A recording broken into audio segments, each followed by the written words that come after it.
The story opens in absolute darkness. Not the peaceful kind, but the heavy, suffocating darkness that presses against the mind. A single torch ignites, revealing stone walls carved with symbols older than recorded mutant history. This is the Dungeons of Doom, a place that exists outside time, built not to imprison bodies, but to break souls.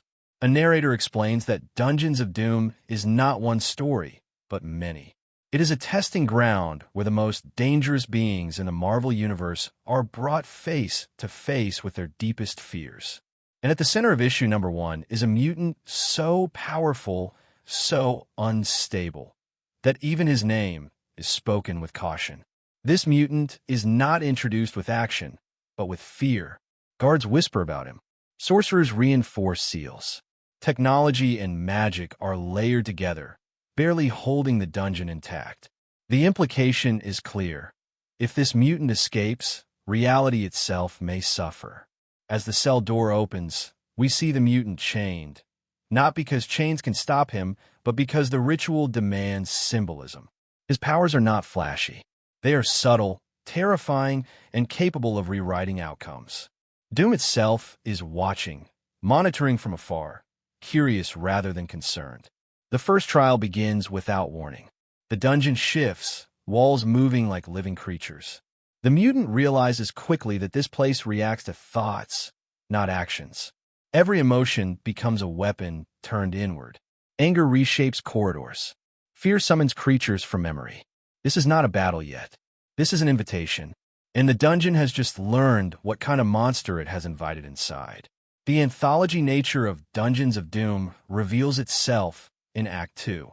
The dungeon fractures into separate chambers, each one telling a different story, each one designed to test a different aspect of the mutant psyche. Time becomes unreliable. Past, present, and possible futures bleed together. In one chamber, the mutant relives the moment his powers first manifested. And uncertainty is dangerous, because the mutant has realized something the dungeon never anticipated. It can only control stories with endings. Doom senses the shift immediately. Monitors flare. Arcane readings spike beyond acceptable limits. The dungeon is no longer guiding the narrative. It's reacting to it. The mutant is no longer subject. He's becoming an author. The trials escalate violently. Monsters born from pure concept attack. Manifestations of extinction, entropy, and annihilation. These are not enemies meant to be defeated, but overwhelmed by. The dungeon wants a conclusion, any conclusion, but the mutant refuses to give it one. Instead of unleashing his full power, he bends it inward. He fractures probability. Attacks miss because outcomes refuse to settle. Time loops stutter. The dungeon's systems, both mystical and mechanical, begin contradicting themselves. Doom appears again, this time more direct. He offers control, partnership, and understanding. He admits the dungeon was never meant to hold someone else. But Doom also warns him. Escape will have consequences beyond imagination. Witness the power of destruction. I rise from the ashes. Not because he wants freedom, but because he wants choice. The dungeon collapses inward, not exploding, but folding like a failed story outline. Cells open. Other prisoners feel their chains loosen. Across the Marvel universe, sensitive instruments detect something impossible.